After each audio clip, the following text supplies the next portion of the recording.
Hi friends, welcome to my channel Priyatarangalu audio stories in Telugu. ఈ channel మీకు నచ్చితే subscribe చేయండి. రుద్రాక్ష పార్ట్ 54. చెప్పలేనంత దుఃఖంతో వెనుతిరిగిన ఆయన కళ్ళు తుడుచుకుంటూ వెళ్ళి కారు దగ్గర నిలబడతాడు. అనూప్ అతన్ని ఏమీ అడగలేకపోతాడు. కారు లాక్ తీయగానే మౌనంగా ఎక్కి కూర్చుంటారు ఆయన. కారు ఆ ఇంటిని క్రాస్ చేసి వెళ్తుంటే అతని కళ్ళు వర్షిస్తాయి. కష్టపడి కొనుక్కున్న ఇల్లు, ఎన్నో మధుర జ్ఞాపకాలు ఆ ఇంటిలో. ఇప్పుడు ఆ ఇల్లు తమది కాదు. తన భార్య బిడ్డలు ఎక్కడున్నారో తెలియదు. జీవితం ఒక్కసారిగా చీకటిగా మారిపోయిన ఫీలింగ్ వచ్చేస్తుంది అతనికి. ఇప్పుడు ఏం చేయాలో, ఎక్కడ ఉండాలో, ఎలా బ్రతకాలో అర్థం కాలేదు. ఇంతకు ముందు ఉన్న బ్యాంక్ జాబ్ ఇప్పుడు ఉండదు. మరి ఇప్పుడు మరో జాబ్ దొరికే వరకు ఎక్కడో ఒక చోట తలదాచుకోవాలి. మెల్లగా మనసు దిటవు చేసుకొని తనను తాను తమాయించుకొని కళ్ళు తుడుచుకొని నార్మల్ అవుతారు ఆ వ్యక్తి. అంకుల్, మీ పక్కన వాటర్ బాటిల్ ఉంటుంది, తాగండి అంటాడు డ్రైవ్ చేస్తూనే అనూప్. తాగుతారు ఆయన. అతను పర్వాలేదు అనిపించిన తర్వాత అడుగుతాడు అనూప్, ఏమిటి అంకుల్ ఇదంతా అంటూ. ఇప్పుడు నేను ఏమీ చెప్పలేను, తర్వాత నీతో అంతా చెప్తాను బాబు. నా మనసేమీ బాగుండలేదు. సరే, మీ ఇష్టం. మీకు నచ్చినప్పుడే చెప్పండి. కూల్గా ఉండండి.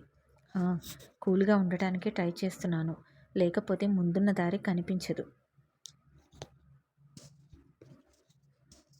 నా కూతురికి ఎప్పుడూ చెప్తూ ఉండేవాడిని, కష్టాలు వచ్చినా ధైర్యంగా ఎదుర్కోవాలి అని. నేను డీలా పడిపోతే నేను నా బిడ్డకి చెప్పిన మాటలకు అర్థమే ఉండదు. మీరు సూపర్ అంకుల్, చాలా బ్రేవ్ కూడా అన్న అనూప్ మాటకి చిన్నగా నవ్వుతారు ఆయన. నీ పేరు? అనూప్ అంకుల్. అనూప్ శ్రీనందన్. బాగుంది నీ పేరు. నవ్వుతూ డ్రైవ్ చేస్తూ ఉంటాడు అనూప్. ఎక్కడైనా ఒక మంచి ఆశ్రమం ఉంటే ఆపు అనూప్. వాట్ అంటూ సడన్ బ్రేక్ వేస్తాడు అనూప్. ఎందుకు అంటూ. మరి నేను ఎక్కడ ఉండాలి? ప్రస్తుతం చేతుల్లో జాబ్ లేదు.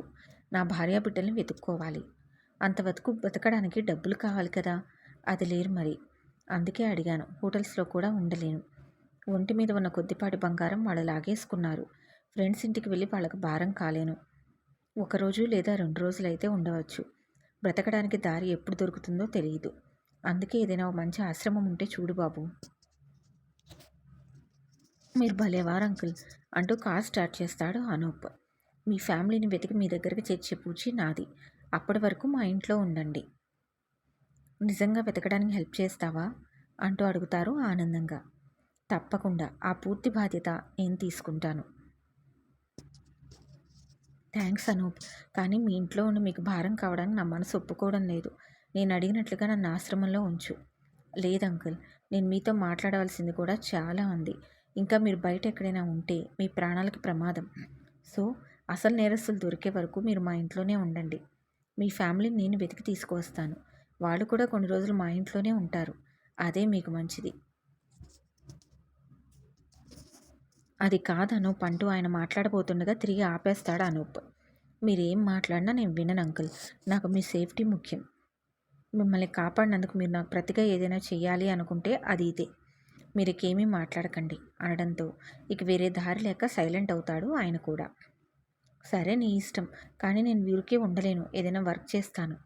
సరే, మీ ఇష్టం. మీ ఇంట్లో నుండి చేసే వర్కే ఇస్తానులే కొన్ని రోజులు అంటూ చెప్పడంతో ఆయన ఎంతో కొంత ప్రశాంతంగా ఫీల్ అవుతారు.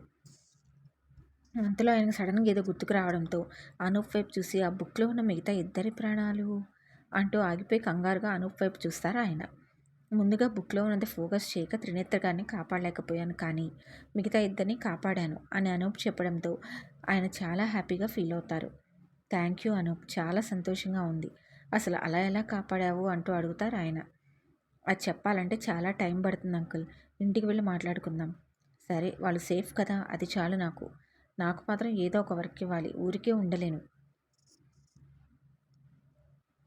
సరే సరే అంటాడు అనూప్. అనూప్ చిన్నగా నవ్వుకుంటూ డ్రైవ్ చేసుకుంటూ ఉంటాడు. ఇప్పుడు ఎందుకు నవ్వుతున్నావు? మిమ్మల్ని ఇంకా మీ సెల్ఫ్ రెస్పెక్ట్ని చూస్తుంటే నాకు నా శ్రీ సార్ గుర్తుకు వస్తుంది. శ్రీ సార్నా? నా పేరులో శ్రీ ఉంది కదా, నన్ను తను శ్రీ సార్ అని పిలుస్తుంది. ఓ, గర్ల్ ఫ్రెండ్నా అంటూ అడుగుతారు ఆయన చిన్నగా నవ్వి. అంటే అవును కాదు అంటారు శ్రీ మనోహరంగా నవ్వేస్తూ. అదేం సమాధానం? ఆ! అదంతే.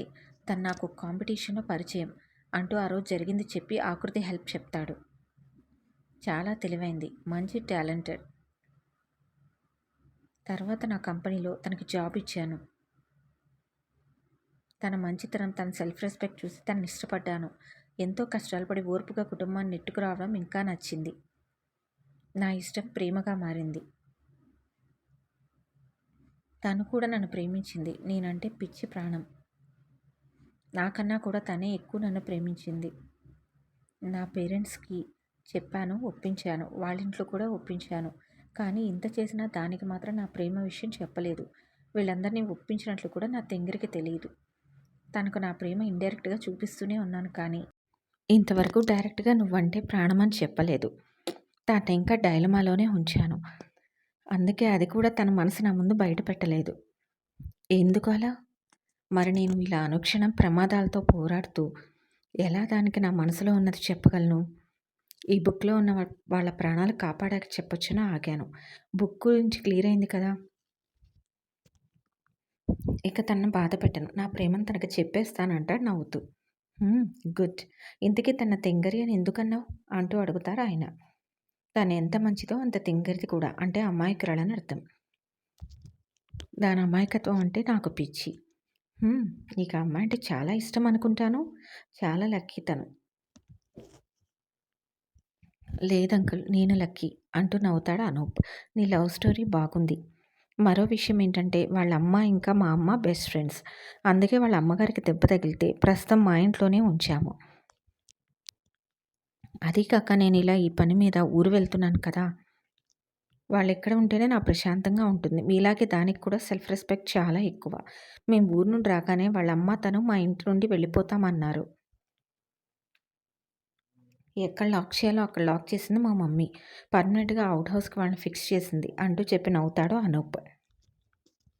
ఈ ఫ్యామిలీ కూడా చాలా మంచిది. ఇంత మంచి ఇంట్లోకి వస్తున్నందుకు ఆ అమ్మాయి అదృష్టవంతురాలు అంటారు ఆయన. ఎందుకో మిమ్మల్ని చూస్తుంటే నాకు ఆత్మీయుల్లాగా అనిపిస్తున్నారు అంకుల్. అందుకే ఇంతలా ఫ్రీగా ఉండగలుగుతున్నాను అనుకుంటాడు అనూప్ మనసులోనే. ఇంతకీ వాళ్ళ నాన్నగారి గురించి చెప్పలేదు అంటూ అడగబోతారాయన.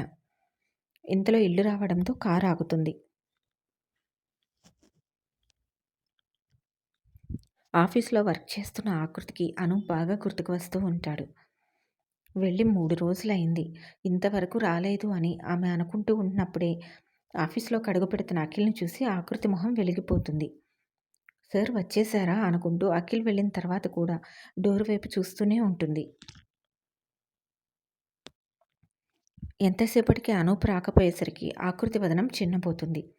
ఇదేంటి అందరూ కలిసే కదా వెళ్లారు.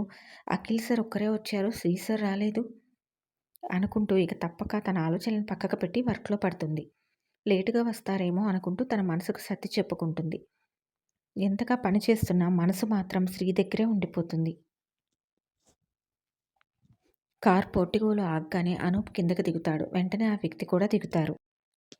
ఎదురుగా ఉన్న అనూప్ ఇంటిని చూసి షాక్ అవుతారు. బాగా ఉన్నవాళ్ళని అర్థమవుతుంది. ఎంత ఉన్నవాళ్ళైనా కొంచెం కూడా ఎక్కడా గర్వం లేని అనూప్ ప్రవర్తన మరింతగా నచ్చేస్తుంది ఆయనకి. రండి అంకుల్ అంటూ ఇంట్లోకి అడుగుపెట్టబోతున్న అనూప్ ఆగరా అన్న తల్లి మాటకి ఆగిపోతాడు. తల్లికి వస్తున్నానని కొద్దిసేపటి క్రితమే మెసేజ్ చేయడంతో దిష్టి తీయడానికి అన్నీ రెడీ చేసేస్తుంది. అది చూసి అనూప్ ఎందుకు మమ్మీ ఇదంతా అంటూ అడుగుతాడు చిరుకోపంగా. గుమ్మం దాకా వచ్చి పక్కన ఉన్న అతన్ని చూసి ఎవరు అన్నట్లుగా కొడుకు వైపు చూస్తుంది. మనకు కావాల్సిన వారనుకో మంచివారు. కొద్ది రోజులు మన ఇంట్లోనే ఉంటారు. అంజలి చిరునవ్వుతో లోపలికి పదండి అన్నయ్య అంటూ చెప్పగానే ఆయన ఆశ్చర్యపోతారు. మీరు పదండి. నేను వీడికి హారతిచ్చి తీసుకొస్తాననగానే ఆమె కలుపుగోలుతనానికి ఆశ్చర్యపోతూనే లోపలికి అడుగుపెడతారు ఆయన.